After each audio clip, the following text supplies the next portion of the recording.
Hello and welcome to the Legacy Football Podcast. I'm here today with a good friend of mine, Some Aryan would say the Silva. best. Some might even Some would say the the best. Some would say the best. I would also say the best. I was trying to underplay it a little bit, but we'll call a cat, right? Speaking Yeah, of the other we'll best just friend, we'll use his verbiage in that. we're gonna call a cat here, all right? But Call a cat a cat. So I'm here with Aryan Silva today. How are we doing, brother? doing good, man. Doing good. Excited for this episode. Hey, me as well, man. It's mock draft season, as all of you know, and today we are going to be doing a Dynasty startup mock draft based on our legacy football settings. So to give you all a little bit of an overview on that, we play in a one QB league, two running backs, two wide receivers, one tight end. In this mock draft, we are not doing kickers, even though we do play with kickers in our league. We're just, you know, we're not trying to add all the ancillary positions, that you don't really need right now. We're talking meat and potatoes today. We're not talking about side dishes. Kickers shouldn't be impacting your dynasty startup strategy. Let's just be real. But we do play with IDPs. So in this mock draft, we're going to be taking one defensive lineman, one linebacker, one defensive back, and also one defensive flex. In terms of offensive flexes, we will have two of those as well. So just a little bit of an overview on that. This is half PPR, and this is a dynasty startup draft. Anything else that I missed that you wanna add in there? No, I think you got it. Half PPR dynasty startup. For us in our perception, I would like to touch on the legacy contracts. Do you want to do this mock draft as if we're including that in the way we value these players, or do you want to do it just standard dynasty startup draft just to kind of help the viewers out there who are going through their preseason for their dynasty startups? So I think it'd be best to keep it as a standard dynasty format right Okay. now, just because the legacy football platform, which will be launching next year in 2025, you will have the option to use our keeper contract model. But for right now, the odds of you really getting value from the concept of rookie contracts and offensive contracts, defensive contracts, I don't think our viewers will necessarily have as much value in that regard. As they will obviously next season when they can play on our platform and get all the benefits of those contracts. Okay. So I would say today, obviously we're kind of ingrained in our brains that that's how we value players, that rookies do have an intrinsic value on top of it. But I think for the majority of people in leagues that are going to be watching this, I would say that it's probably more beneficial just to keep it a standard, dynasty league where you're keeping your entire roster. Half point PPR across the board. Half PPR across the board.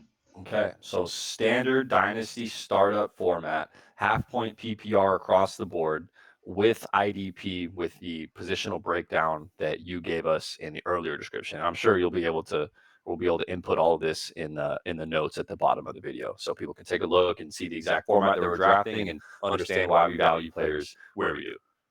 Most definitely. So we're going to be doing the draft on Fantasy Pros, and it's just going to be the two of us, so the computer will automate the other 10 picks. So this is a 12-team league. So we're going to go ahead and get started. We don't know where we're drafting. So the fun part about this for both of us is going to be building a team based on not knowing where we're drafting. And obviously, there might be some people that fall at value and some people that get reached on with the computer, but it's all going to be interesting because there's no real user error in this outside of the two of us. So I'm sure there'll be plenty of that. Well, let's hope not. But let's go ahead and get started. Randomizing order is my favorite part, buddy. All right, let's go ahead and drop this cue out real quick. All right, so we are starting in 20 seconds. It looks like Aryan's picking at 106, and I'm picking at 107. Nice. So that's going to be an interesting little wrap for both of us. I'm on the front end of you on the evens, and you're on the front end in the odds. Wow, here I am, huh? The 106. All right, half point PPR across the board at the 106. Oh. So let me ask you, before you get into your pick, because we do have plenty of time, obviously, to make your pick. Correct. Going into it at 106, not taking into account who's actually available for you right now, but in a perfect world, who would be available for you to select? In the perfect world, I mean, I've got my guy here. I'm looking at him right now and I see him and I'm a big fan of this player. I've got shares of him in multiple leagues and looking to get more. So if anybody in any of my leagues anywhere wants to trade me Bijan Robinson, hit me up. Hit me up, man. You can get pretty much anything out of me for that. So, 22-year-old running back in an up and coming offense, definitely, in my opinion, the best guy at his position, most potential at his position, and it could be, a 50, 60 catch type of a guy. Over 1,000 yards rushing, over 1,000 yards receiving. I want to see him utilized like CMC. So I'm going to go without any hesitation, Bijan Robinson here at the 106. I can't say that's a bad pick at all. Thanks, bud. I think Bijan obviously has an elite ceiling, and I think Atlanta is putting the right pieces around him to give him that opportunity to have that elite ceiling. Oh, yeah. So for me, I'm kind of in a tough spot right now because I actually see my RB1 available in Brees Hall, who I also have shares of in as many leagues as I can get him in. But I'm also looking at another guy I just made a massive trade to get the rights to draft in Marvin Harrison. So this is a very tough spot for me. I probably go away from what most people in the fantasy industry think in terms of running back value, because to me, I think running backs are the most valuable position in fantasy because there's only a select handful of guys that do actually get 18 to 20 touches a game. Um, and when you have a guy like Brees, who coming off the ACL last year had an amazing season, all things considered, with how bad New York's offensive line was, with losing Aaron Rodgers after only 4 snaps and having to play with Zach Wilson. I think Brees is only 23 years old, and he is my favorite running back in this draft class. So while it does pain me to miss out on Marvin Harrison and what he can become, I have to go with the positional value that I feel like at running back, where you get your elite guy and you are in a good position moving forward. And I think So when you're in that 6-7 range, that's kind of where those guys should be going. I would have taken a couple of receivers ahead of those guys given the opportunity, but all of those receivers are already gone. Um, I'm happy with who I get there. yeah. So Cool. just to kind of break down the rest of the first round. So CMC went 1, CeeDee Lamb at 2, Justin Jefferson at 3, Tyreek at 4, Jamar at 5, Aryan takes Bijan at 6, I take Brees at 7. Then following is Amon-Ra, AJ Brown, Garrett Wilson, Marvin Harrison Jr., and Jahmyr Gibbs to back out that first round. And then at the 201 through 205, you got Puka Nacua, Jonathan Taylor, Saquon Barkley, Travis Etienne, and Devontae Adams. So we did set this up as a dynasty draft. So to see Devontae Adams go in the early mid-second is kind of surprising to me. Yeah, I hope somebody does that.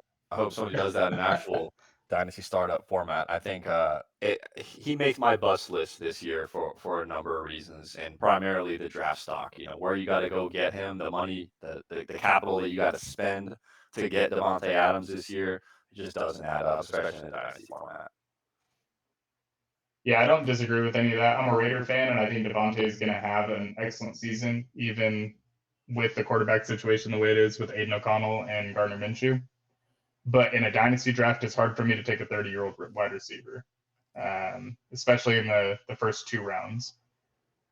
So I'm probably going to go receiver at this point.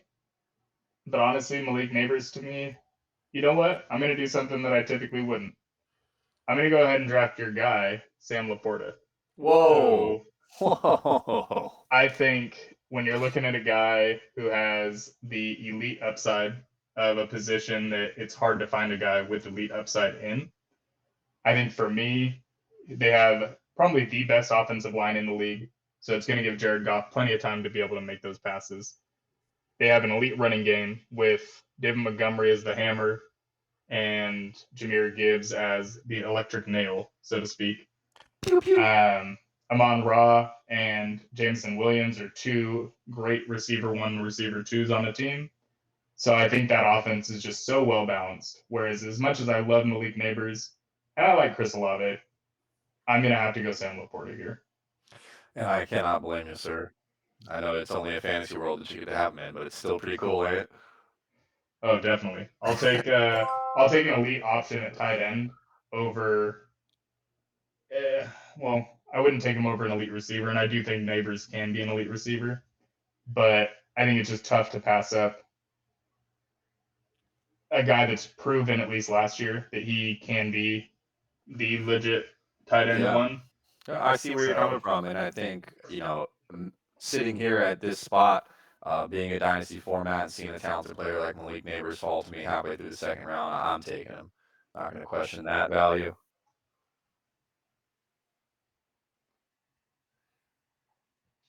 All right. So to finish after you just took Malik Neighbors, you got Josh Allen, Kyron Williams, Chris Olave, Devon Achane, and Brandon Ayuk finishing out the second round. Then start of the third starts with Drake London, Jalen Hurts, James Cook, Nico Collins, and Josh Jacobs. Love it. I love it. Okay. So let's look at some value here. Coming up in the third round, got some very good young quarterbacks, but I think I'll still wait at the position there. I see some guys here at the running back position that I like. I think this is a good spot to short my RB2 spot. I'm not super high on the value at the receiver position at this time. Obviously, too early for defense. And without Sam Laporta, there's not another tight end that I like to take here. So I'm probably going to lean running back. That being said, I'm looking at guys like Ken Walker, Rashad White, or Isaiah Pacheco. John Brooks could be in consideration as well, but I think I'm going to go ahead and grab a piece of that Chiefs offense and pick up Pacheco here. Yeah, I think that's an excellent choice.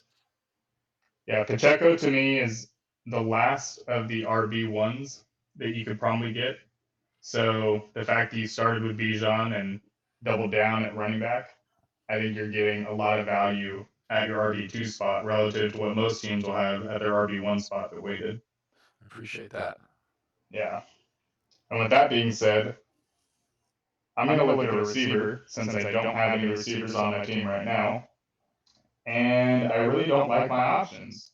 Jalen Waddle to me has upside, but he's not the number one target in his own offense, nor will he be for the foreseeable future. Right. And at running back, it's kind of funny. I'm going with my LBS team to a degree. I'm gonna have to take Rachaad White.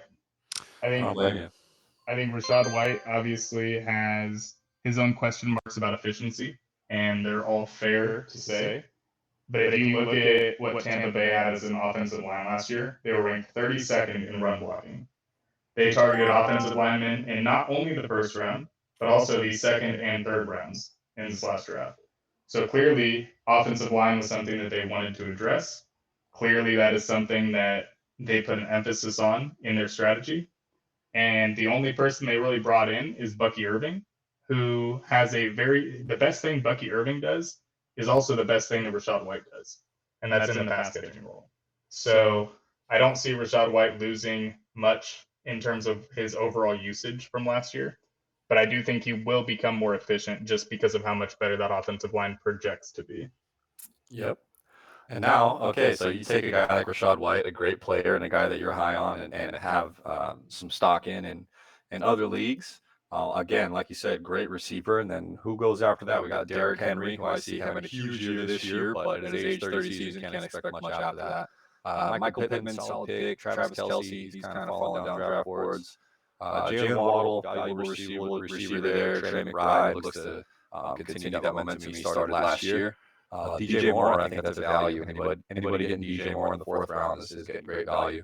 Patrick Mahomes, again, decent value there in the fourth round. Deebo Samuel, I have questions about him. Lamar Jackson, and then Ken Walker. And then back to you, sir, at 406. So I definitely need a receiver now, since I've passed receiver a few times and a couple more have gone. My only concern is I still don't really see a true number one option on the draft board. I mean, the guy that I like the most in this range right now that I'm looking at is DK Metcalf.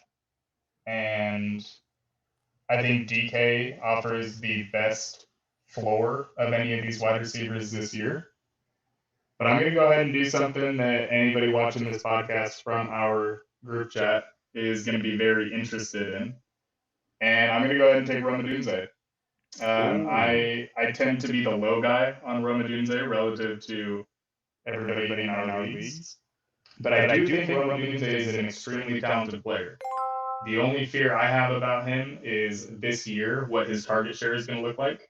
When you look at Chicago with a rookie quarterback, no matter how good Caleb is projected to be, and no matter how NFL ready he is, he's still an NFL rookie.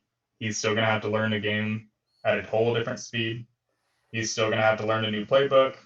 And that division's tough, man. You know, if you look at what Detroit did in their secondary this year, they improved that. They already had an elite pass rush. Green Bay has an underrated defense, and Minnesota, you know, they're still a competitive team, but defense is definitely their weak point. So I think there could be some growing pains for Caleb this year, and I also think having elite target options in DJ Moore and Keenan Allen is going to tremendously shrink what Ramadunze could be this year. But if we're doing a full dynasty draft, and I'm looking for a receiver that has that wide receiver one upside, at that point, I would rather take a Roma Dunze over a Devonta Smith, over a DK Metcalf, over those kind of guys. Yeah, I see what you're saying, and I think things are actually going to work out in Romo Dunze's favor this year. I see what you're saying with the multiple targets that are in that receiving core, and realistically two guys ahead of him on the depth chart. But when you look at those two guys, they're a certain style of players. Keenan Allen obviously is a target dominator, but he's getting a little older, so I see them utilizing him more on third downs and more for situational football. DJ Moore is a very explosive player, so you can see him getting near the line of scrimmage type shots, intermediate and deep shots, but he's a very versatile type player. And then Romo Dunze is going to be the red zone weapon. I mean, he is going to be the red zone weapon for this team. They went out and added Gerald Everett at the tight end position, still got Cole Kmet, so they got some good big body guys, but there's just nobody better in college football last year and really over the last few years, in my opinion, in tracking and going up and getting that ball in those one-on-one situations. So I think they drafted him for that reason. I think they're going to utilize him that way. I think you got a great value there. Yeah, I couldn't agree with you more on that. I'm going to go here. I think this guy, the disrespect has gone too far here. I'm going to take Devonta Smith, elite player, Heisman winner, obviously out of college. Just signed a huge contract with his team. They obviously want to keep him around. And I think the addition of Kellen Moore, the offensive coordinator, is going to influence this team to throw the ball more. You know me as a Charger fan. I've had my time witnessing Kellen Moore's offense. There's some good things about it, and there's some things that maybe didn't necessarily work with what we were trying to do in LA at the time. But I think he's a great addition for the Philadelphia team, and they have an elite roster of playmakers. So let's see what they do with Devonta Smith this year. There you go.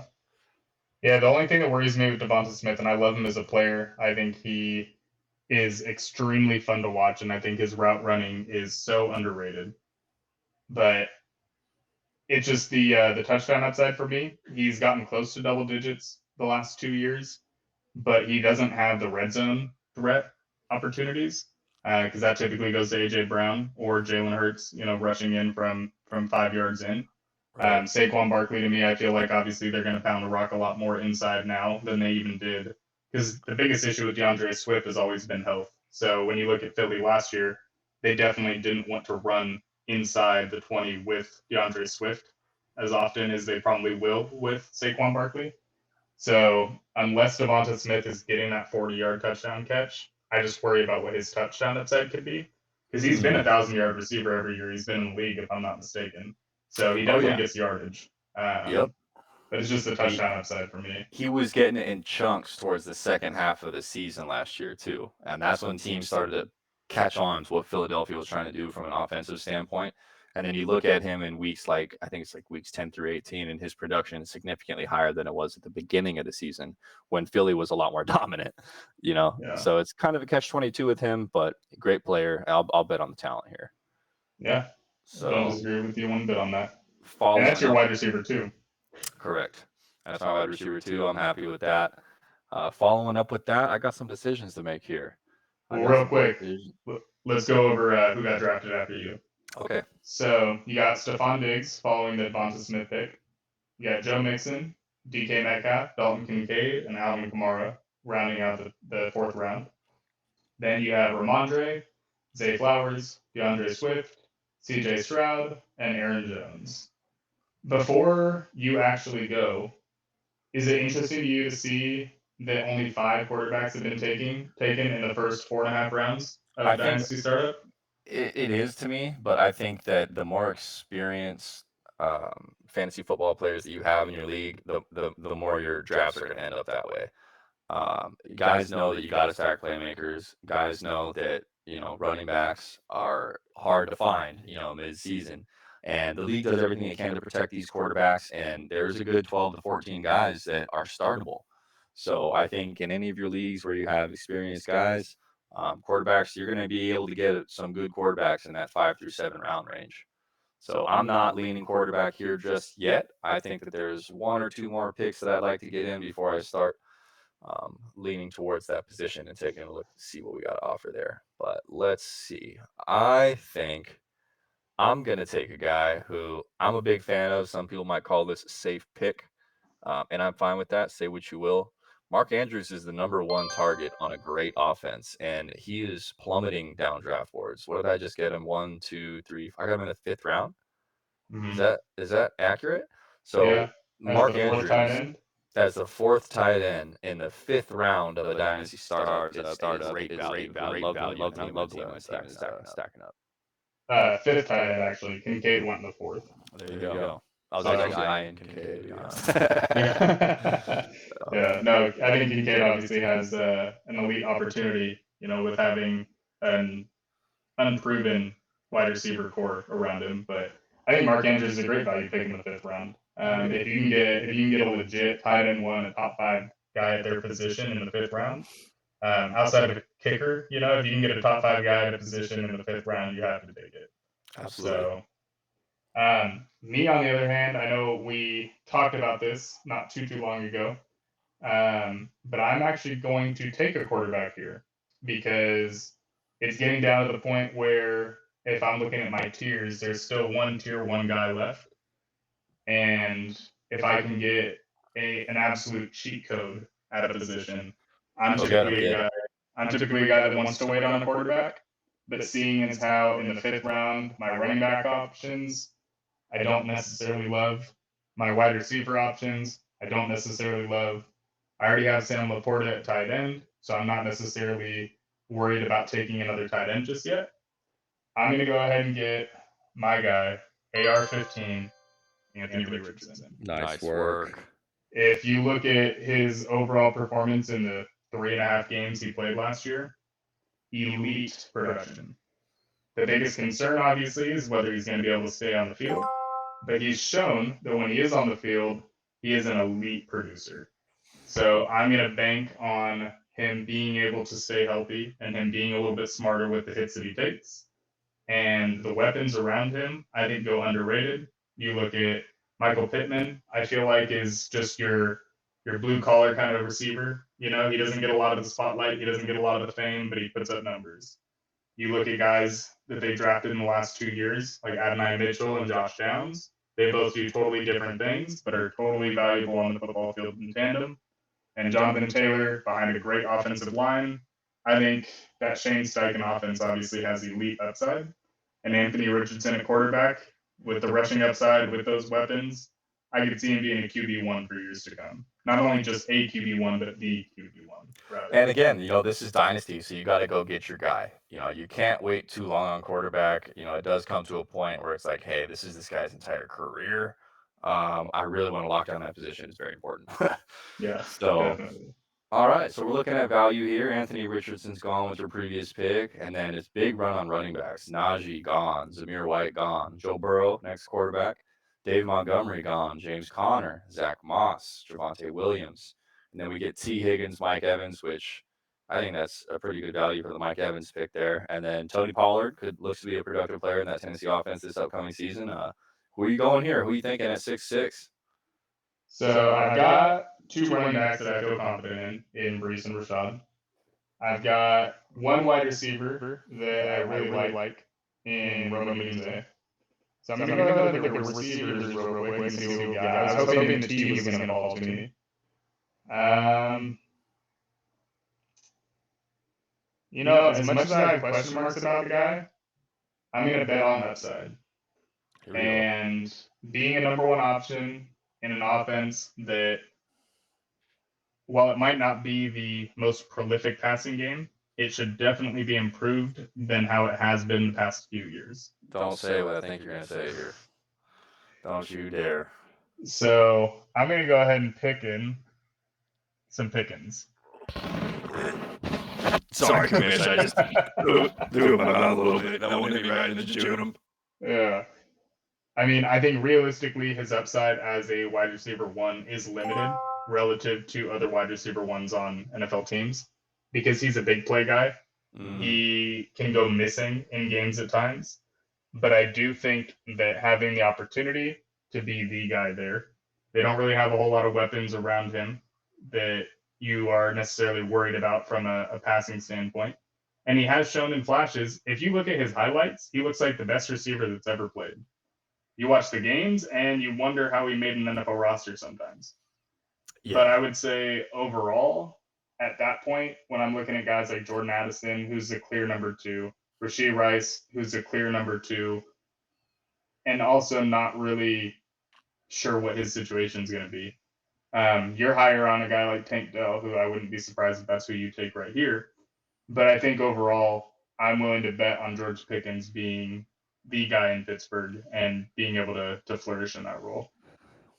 Yeah, I mean, he's going to be the guy. I don't necessarily agree with him flourishing in that role. I think he has specific things that he does well on the field, like you said, and specific things that he just lacks pretty deeply. And that may not necessarily be the most accurate way to put it, given that he hasn't had the best quarterback play early on in his career.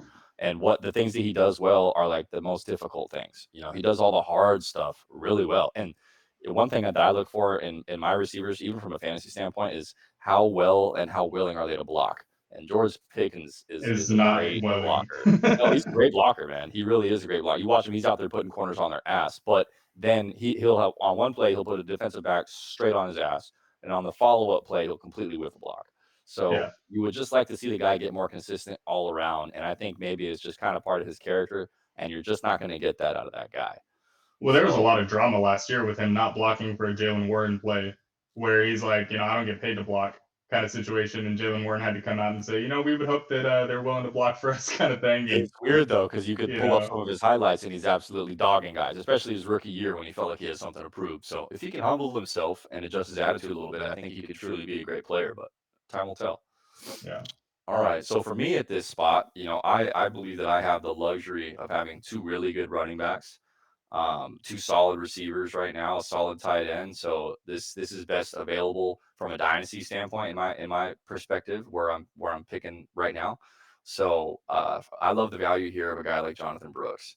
I can draft him, I can stash him. He's my RB3. If anything happens to one of my other two guys, later in the season, Brooks would be a guy that I can rely on. So I'm happy with that pick.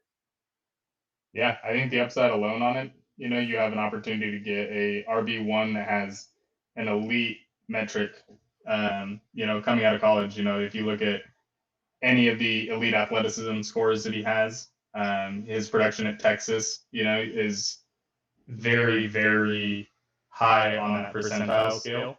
The ACL, obviously, you would expect he's going to be able to come off of, but I think his year one value is not going to be anywhere near what his long-term value is. And in the Dynasty League, I think you're getting excellent value there.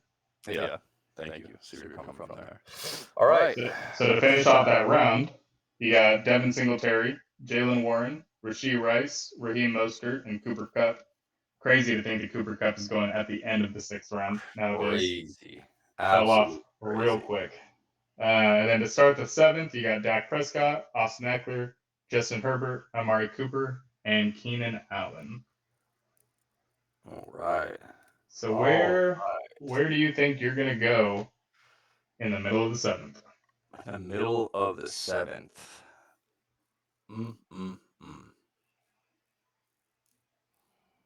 This is a tough call, but is a tough call. I think here, I look at a couple of positions. This is where I start looking at quarterback. All right, we still got both the top rookie quarterbacks available in Caleb Williams and Jaden Daniels. So I like those guys here. There's plenty of talent left at receiver. I'm actually, to be honest, comfortable waiting a little bit at that position. Not too long, but I could wait a little bit there. Running back, I feel good about. I think I kind of got to go quarterback here. I think conventional wisdom would tell people to go Caleb Williams here. I'm just personally not a Caleb Williams guy. I'm big on the person before the player. Not saying he's a bad person. He's just not necessarily the type of guy that I want to be rooting for on Sundays. No hate, Caleb. Wish you the best of luck. But I'm gonna go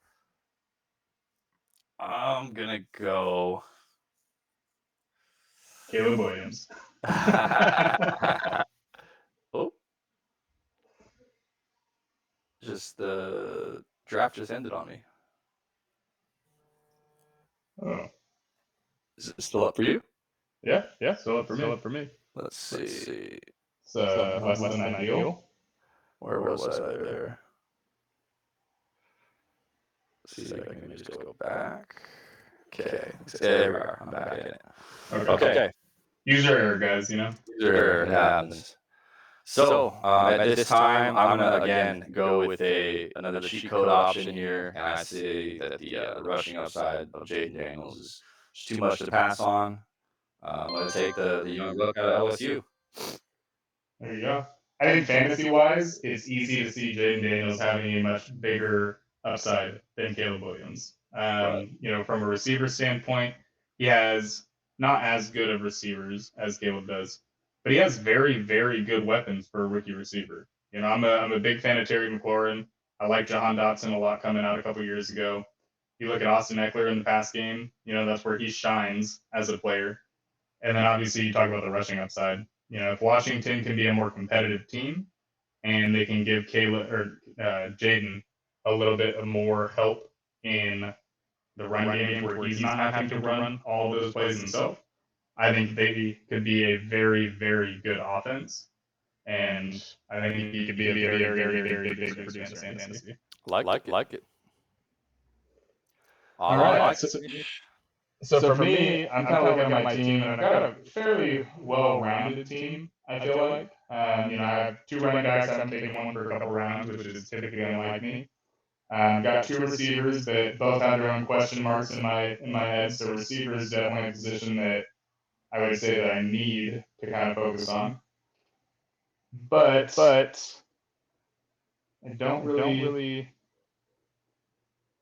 see a guy that I want to take right now that I don't think that I could take later.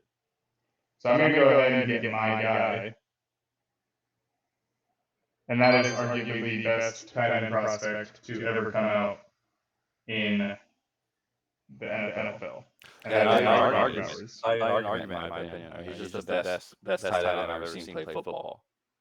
Yeah, when you have a guy that plays tight end, he can play out wide like Gronk used to. He can play in the slot like a big-bodied slot receiver. Powerful hands, willing full blocker.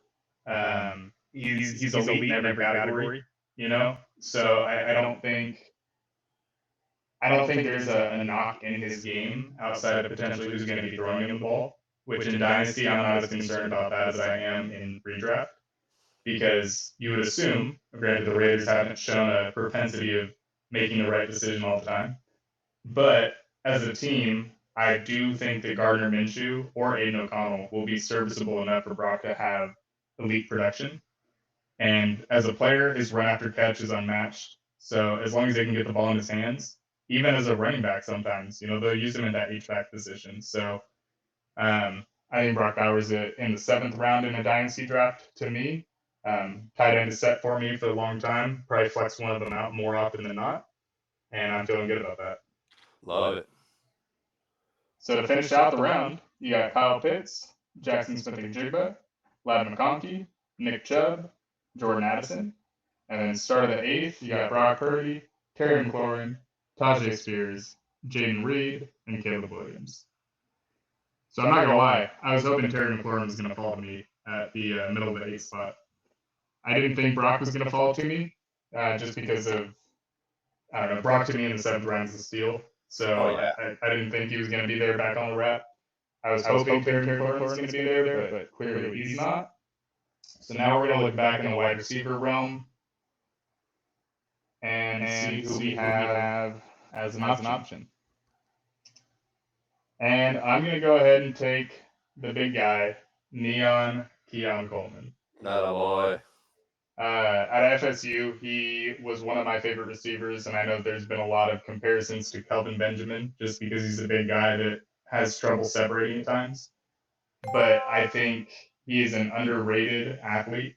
I think his size is going to play a huge role in the red zone, and I think he has the ability to be a true number one receiver on the team.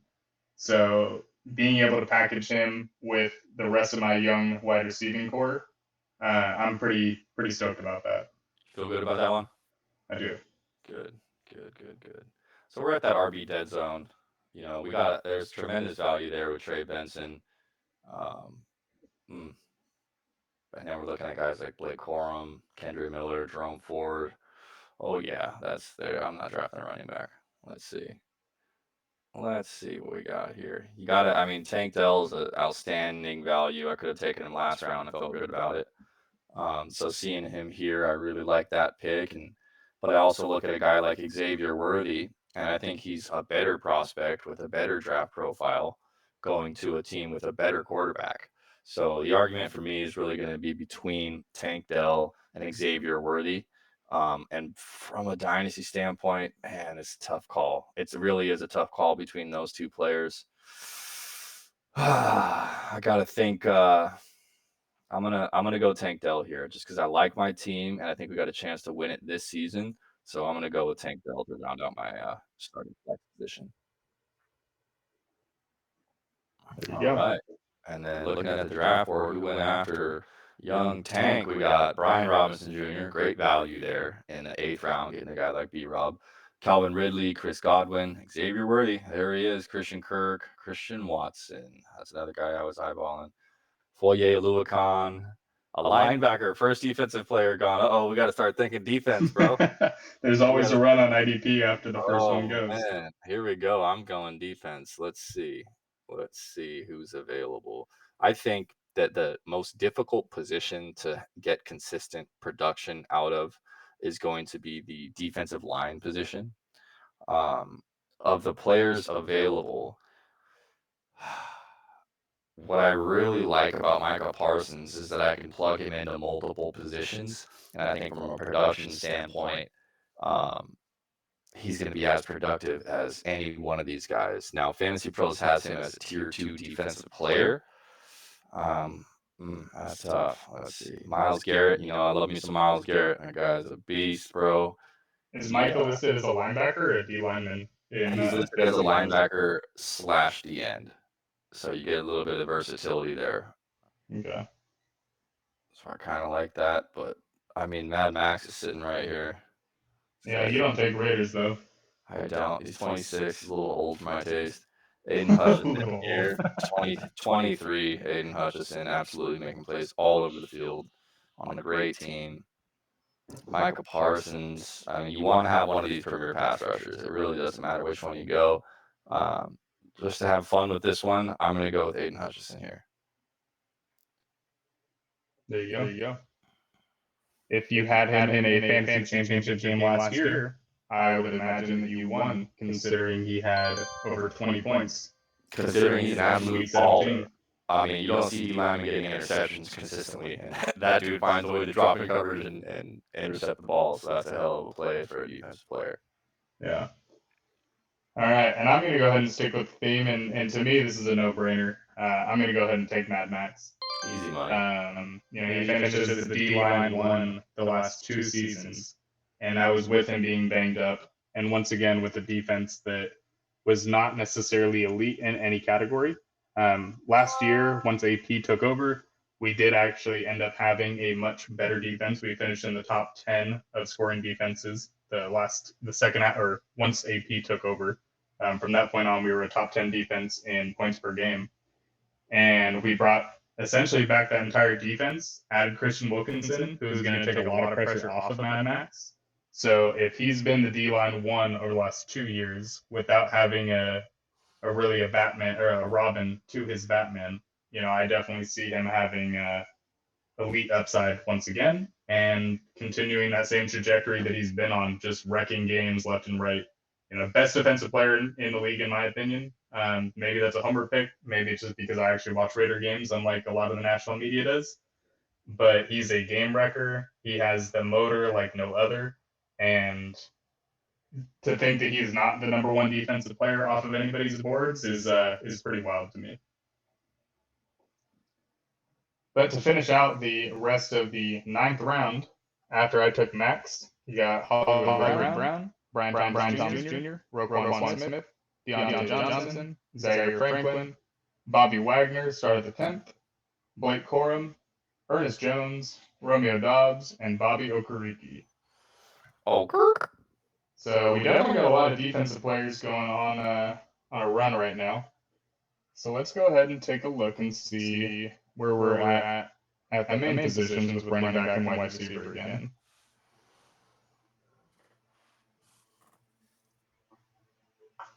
It's drying up, bud. It's drying up. But there's a guy here that I do like his upside on, and that's going to be Jalen Wright. So I'm going to go ahead and snag me another young running back that has an elite skill set.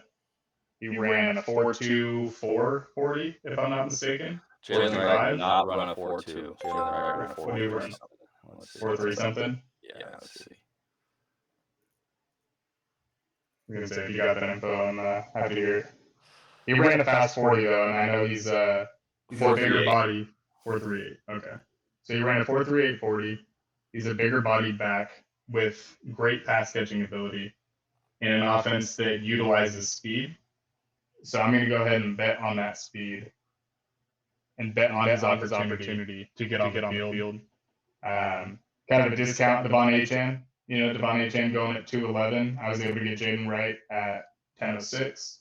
So I feel good about the value there and the potential for what he can become. Oh, yeah.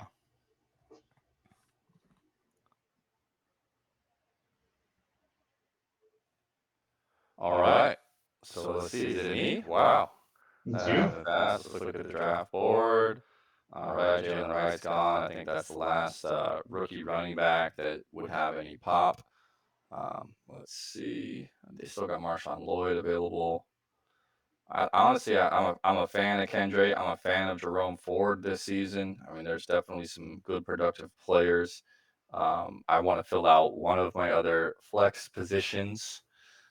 Given the fact that John Brooks is probably going to be sidelined for at least a portion of the season.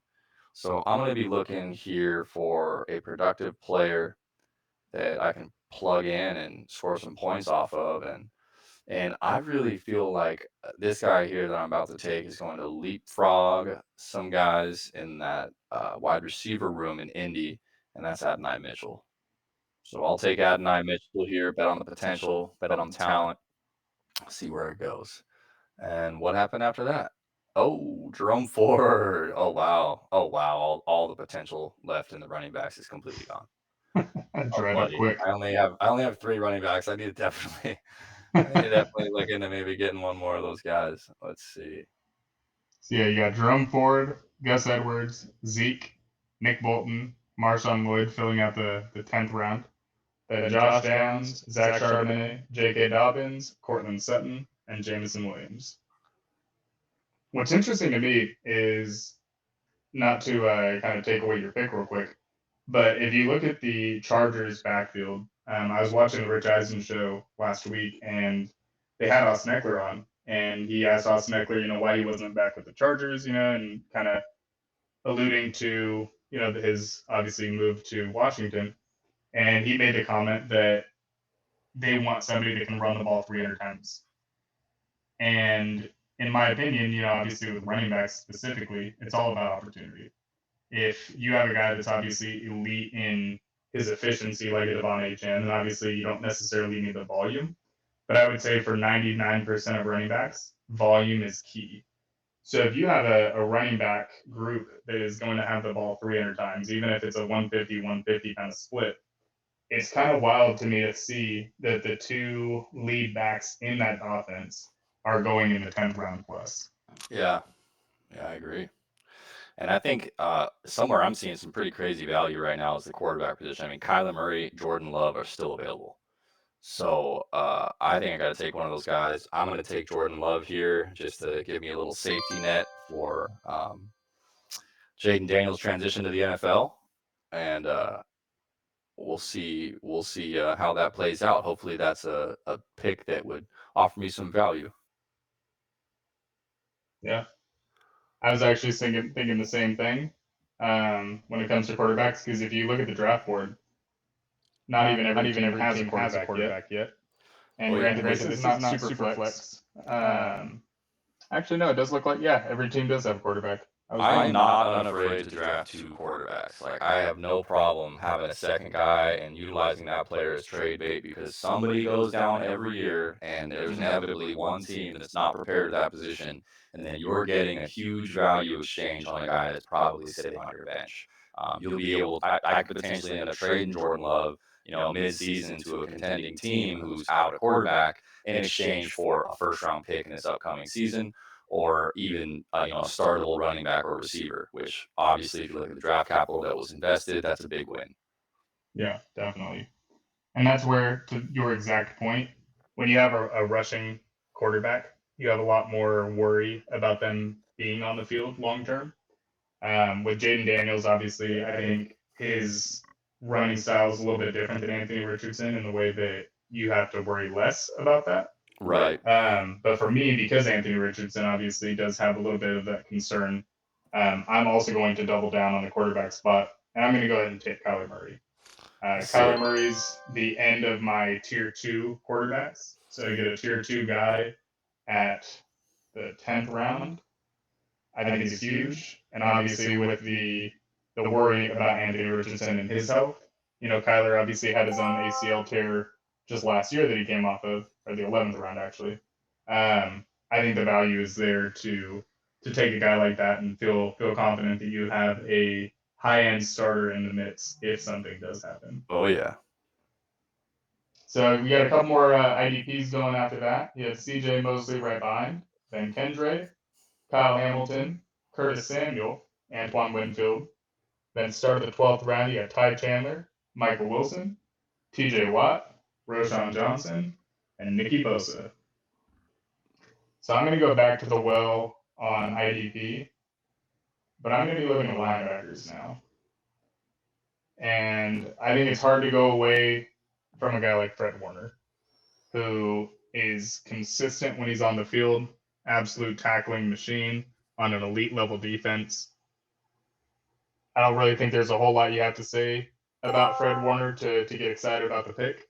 But yeah, good player, productive player, high floor player at the position, and obviously respected by his league mates, league wide. You watch that guy play, he's an absolute madman. He's all over the field. He's great in pass defense, great in run defense, very aggressive player. Sometimes the stats don't necessarily reflect how good of a player he is, which is why for fantasy I tend to lean away from him. But he's a very, very good linebacker and a very safe pick at the position. I'm going to take a little bit of a risk here. I'm going to double up on one defensive position that I already have. Seeing as how Myles Garrett is still available, I just want to stack some sacks. So we got Aiden Hutchinson and Myles Garrett. That could, any given week, that could be 6 sacks in my defensive lineup. So I like the way that sounds from a point production standpoint. And I think there's a lot of linebackers out there that could still provide a good high floor tackle. Yeah.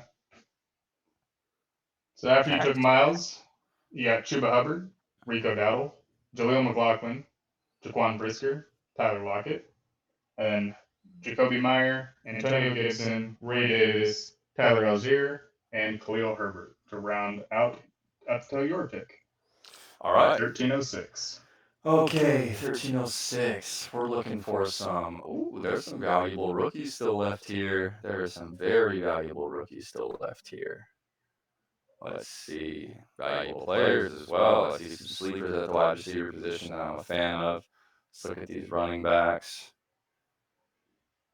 Definitely some value still here at running back as well. I think at this point in the draft, I'm just looking for value. I'm looking at wow. Tight end value is insane right now. Okay. Wow. I mean, I got a chance right now to have a 2 tight end set with the likes of George Kittle and Mark Andrews. I mean, again, this is another one of those positional values that you look at and you go, hey, I got 2 guys that could start at this position, and somebody somewhere is going to need a tight end as the season goes on. And you can flip this guy for way more value than what you picked him up for. So I'm looking at Kittle. I'm even looking at Hawkinson. Like, I have the ability to wait for Hawkinson to come back from that hyperextended knee. I really like the tight end value here. Let's see. I think I'm going to go Hawkinson. Sit and wait, store a guy like that on my bench in the 13th round. I mean, if this guy's healthy, you're not getting him.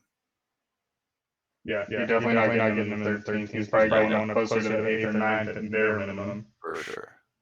Yeah.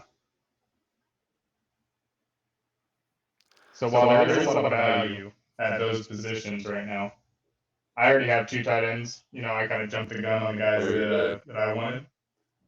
But I'm going to go ahead and take a DB because as much as I hate the Chargers as a team, they have one guy on their defense that is an elite playmaker, and that's Derwin James. He's the man.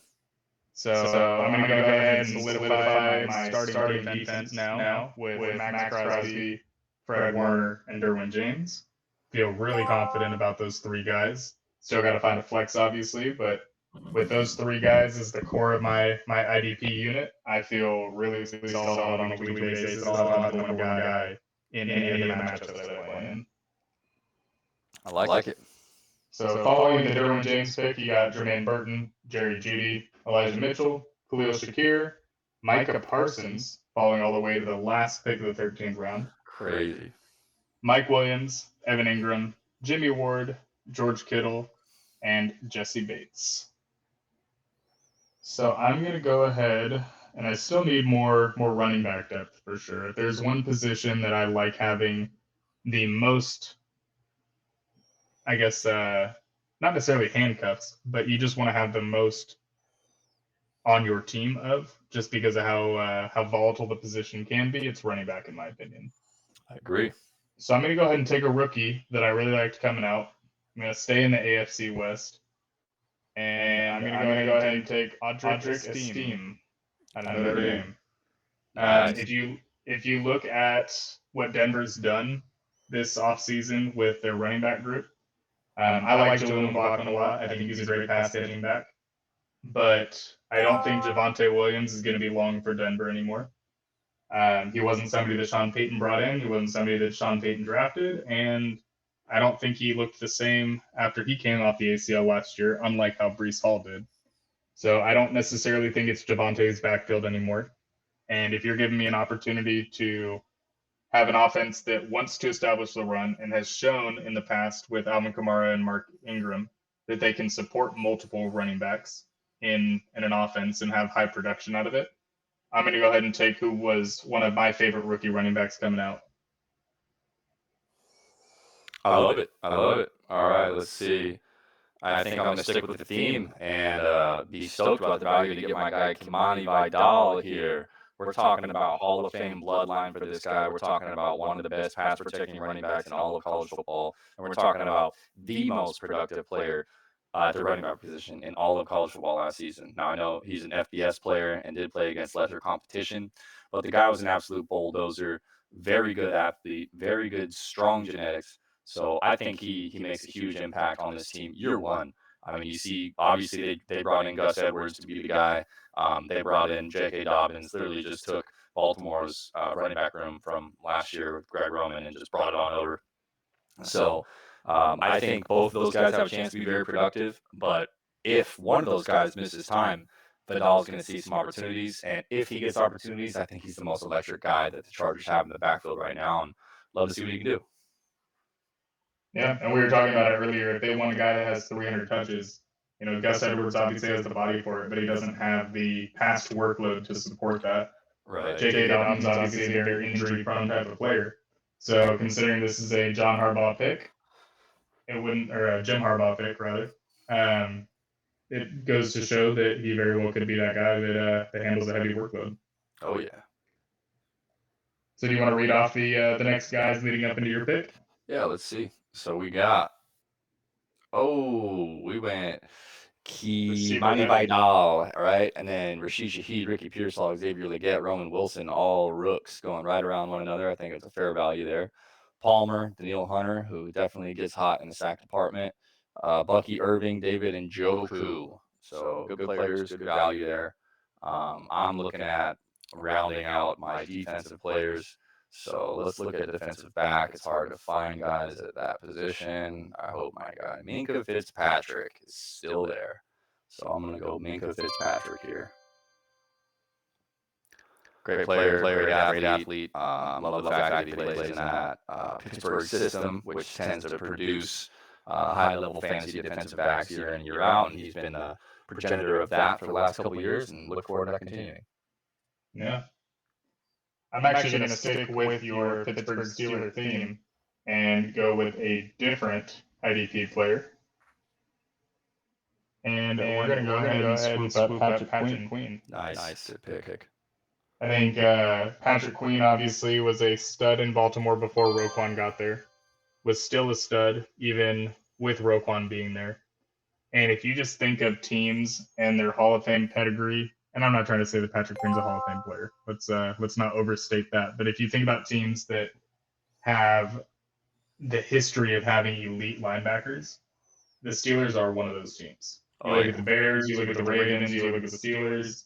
All of those teams always have a center linebacker, like a middle linebacker that is elite. And I think Patrick Queen can definitely fill that role, and I think he can easily be the main focal point alongside TJ Watt, of course. Oh yeah, I agree. So you got Braylon Allen next. You got TJ Edwards, Keaton Mitchell, Levante David, Damian Pierce, Jahan Dotson, Jalen Petre, Donta Foreman, Azeez Al-Shahir, and Alex Highsmith. So for me at this point, I definitely need to go back to the receiver well because I haven't since I drafted Keon, and that was about 7 rounds ago. So right. I've definitely left my focus off of wide receivers for a little while, and I don't really love what I see. if I'm being totally honest, I think for me, honestly, even having the positional need at receiver right now, I'm going to go ahead and hold off.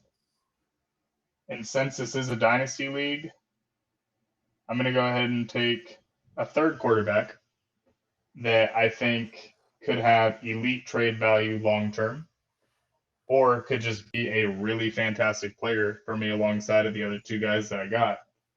And that is Drake May. Drake May, baby. I think Drake May obviously has some stuff he needs to clean up in his mechanics and his decision making. But if you look at the athletic traits that he has, he's extremely talented. He just needs to get a little more polished. And I think realistically, I've been wrong. I was wrong on Josh Allen, and I'm not willing to be wrong on another big white guy that can throw the ball deep downfield. So I'm going to go ahead and take him. Love it.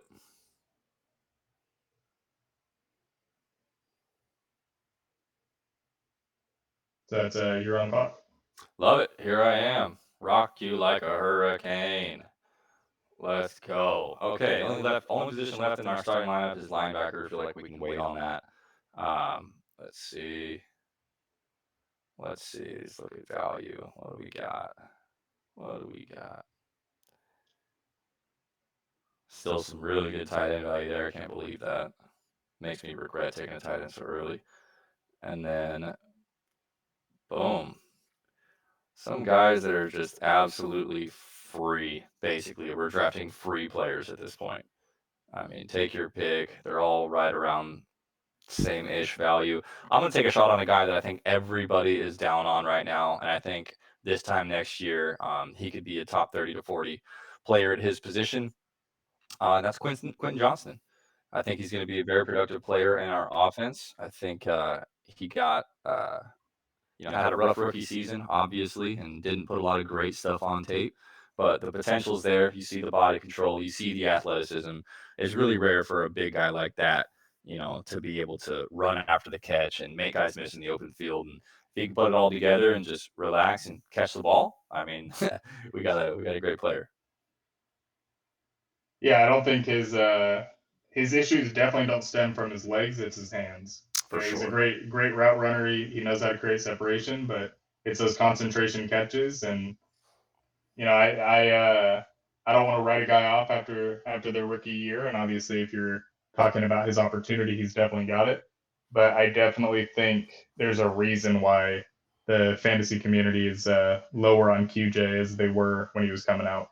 Oh, it's because of points. It's because of fantasy points. That's why they're low on him.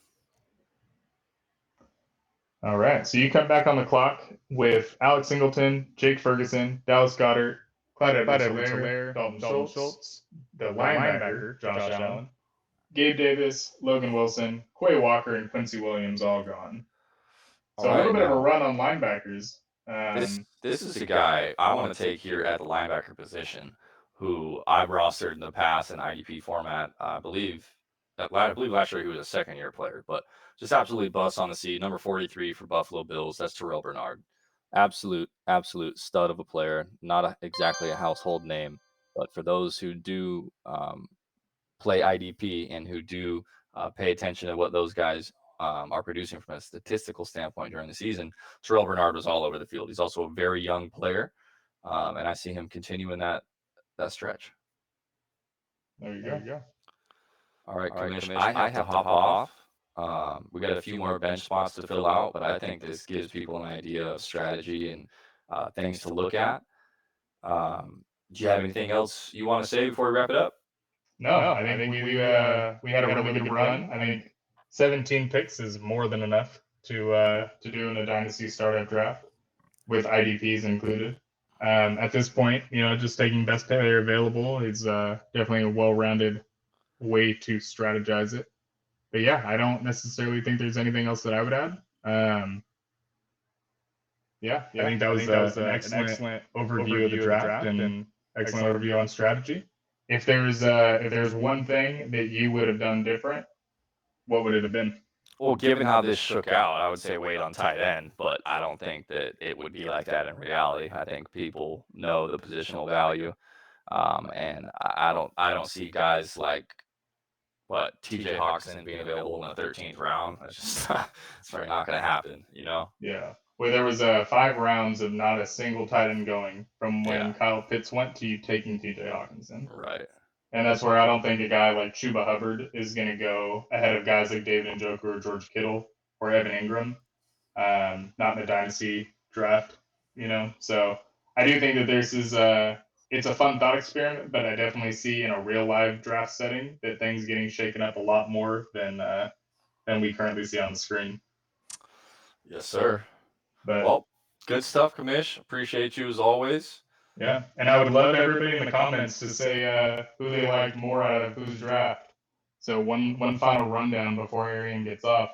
He drafted Bijan Robinson, Malik Neighbors, Isaiah Pacheco, Devonta Smith, Mark Andrews, Jonathan Brooks, Jaden Daniels, Tank Dell, Aiden Hutchinson, Adonai Mitchell, Jordan Love, Myles Garrett, TJ Hawkinson, Kamani Vidal, Minka Fitzpatrick, Quentin Johnston, and Terrell Bernard.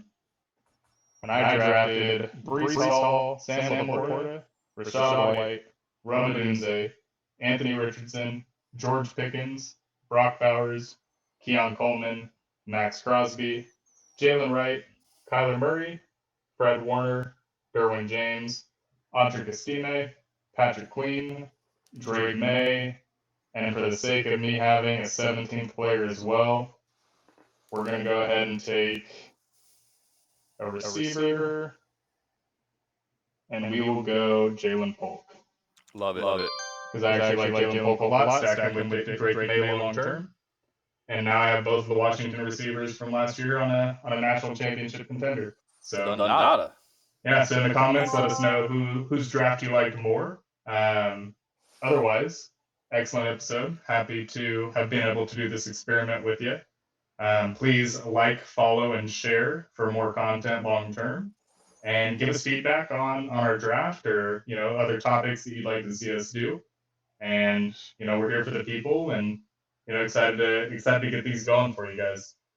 Obviously, there will be more legacy football updates long term, but for the time being, we got the podcast rolling and try to get as much content to you guys as possible. Let's go, Commish. Legacy football, baby, to the moon. Let's do it. All right, thanks again for watching, and we'll see you next time. Later. Adios.